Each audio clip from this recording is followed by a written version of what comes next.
अस्सलामुअलैकुम मेरी बहन भाइयों। शोहर को मोहब्बत पर मजबूर कर देने वाला वजीफ़ा एक ख़ास अमल है। ये रोज़ाना एक मरतबा बिस्मिल्लाहिर्रहमानिर्रहीम और 12 बार सूरत यासीन की आयत नंबर 9 पढ़कर गुड़ या चीनी या मिठाई पर दम करके अपने खामद को खिलाएं।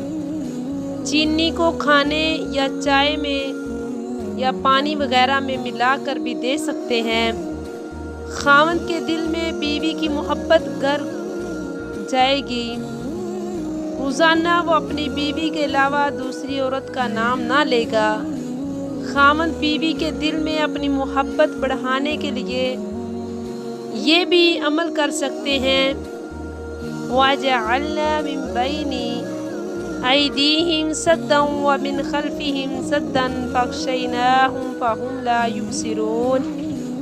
इंशाअल्लाह ताला आपके खामद आपसे मोहब्बत करने लग जाएगा। सुबहान अल्लाह।